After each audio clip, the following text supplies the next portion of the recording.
એક જ મેસેજથી વેપારીનો જીવ અદ્ધર થઈ ગયો છે અને આ સ્ટીલના વેપારીને એક મેસેજ આવ્યો છે, તેનાથી તે હેરાન પરેશાન થઈ ગયો છે। ત્યારે શું છે આ મેસેજ, જોઈએ આ અહેવાલમાં।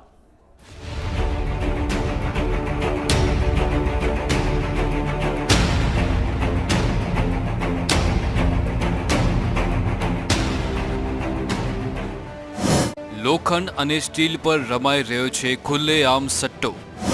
સટ્ટાખોરો એસએમએસ કરી ભડકાવી રહ્યા છે વેપારીઓને। 3 કંપનીના નામે આવે છે મેસેજ। અત્યાર સુધી કરોડો રૂપિયાનું થયું નુકસાન। રોલિંગ મિલ એસોસિએશન નામની આયર્ન કંપનીને થયું નુકસાન।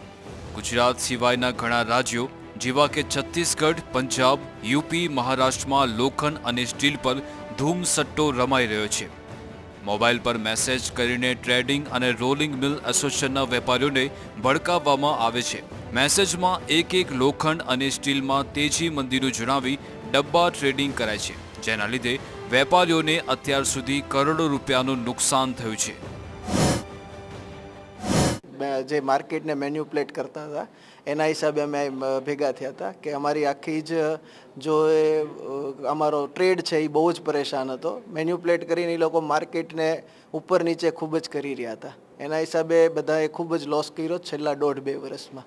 અને પંજાબમાં આની એફઆઈઆર થઈ અને એ લોકોએ ત્યાં આગળ કર્યું, એટલે અમે અહીંયા પણ એ રીતે વિચારી રહ્યા છીએ કે આપણે અહીંયા કેવી રીતે કરવું અને આ લોકોને કેવી રીતે કાયમ માટે એસએમએસ ન આવે અને આવી રીતે ખોટી સટ્ટાકીય પ્રવૃત્તિ ન થાય। આખા ઇન્ડિયામાં મેસેજ સર્વિસ ચાલુ હતી તો ઘણા બધા જે લોખંડના મુખ્ય માર્કેટ છે, પંજાબ છે, છત્તીસગઢ છે, મહારાષ્ટ્ર છે, તો ઘણી બધી જગ્યાએ આની સામે વિરોધ હતો।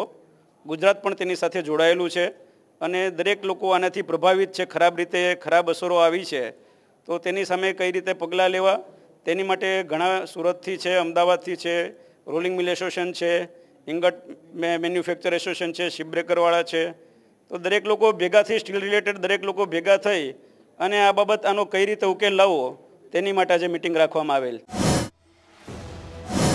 વેપારીઓને છેલ્લા 4 વર્ષોથી આવા મેસેજ મળી રહ્યા છે, જેમાં વેપારીઓને મંદી ચાલી રહી હોવાનું કહીને ભડકાવવામાં આવે છે અને આવા મેસેજને લઈને છત્તીસગઢ અને પંજાબમાં 6 લોકો સામે ફરિયાદ પણ દાખલ થઈ છે, જેમાં 2ની ધરપકડ થઈ છે, જ્યારે અન્ય 4 हजू પણ ફરાર છે। अब निर्णय में लिया गया है कि हम लोग सब मिलके एक सीनियर काउंसिल के पास जाएंगे, उनकी एडवाइस लेंगे और इसके अगेंस्ट में क्या लीगल एक्शन ले सकते हैं हम लोग लीगल एक्शन लेंगे। 3 કંપનીના નામે થાય છે ડબ્બા ટ્રેડિંગ। સી બ્રેકિંગ, રોલિંગ મિલ, ભાવનગર ફેડરેશનના નામે આવે છે મેસેજ। 4 વર્ષથી આવે છે મેસેજ।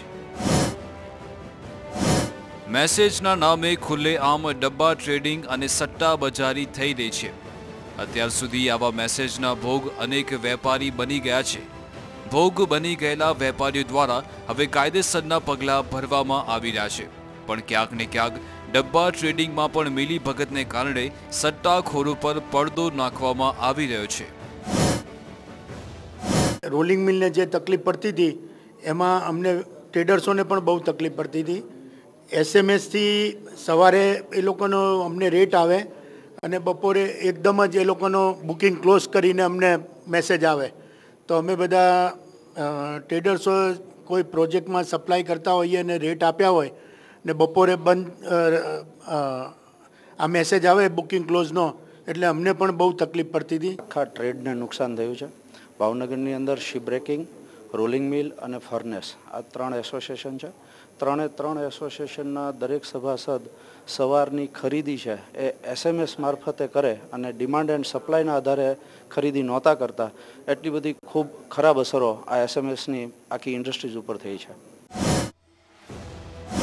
ડબ્બા ટ્રેડિંગ થવાને લીધે સરકારને પણ મહેસૂલી આવકમાં કરોડો રૂપિયાનું નુકસાન થયું છે, છતાં પણ હજુ સુધી સરકાર દ્વારા આ મામલે કેમ ઠોસ પગલાં લેવામાં નથી આવતા તે એક મોટો સવાલ છે।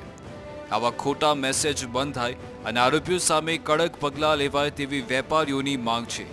જો સ્થાનિક પોલીસ કે રાજ્ય સરકાર દ્વારા કોઈ કાર્યવાહી નહીં થાય તો ટ્રેડિંગ અને મિલના મોટા વેપારીઓએ સીબીઆઈમાં ફરિયાદ દાખલ કરવાની પણ તૈયારી કરી લીધી છે। કેમેરામેન કરણ પ્રજાપતિ સાથે નિકાર છુવારા, મંતવ્ય ન્યૂઝ, અમદાવાદ।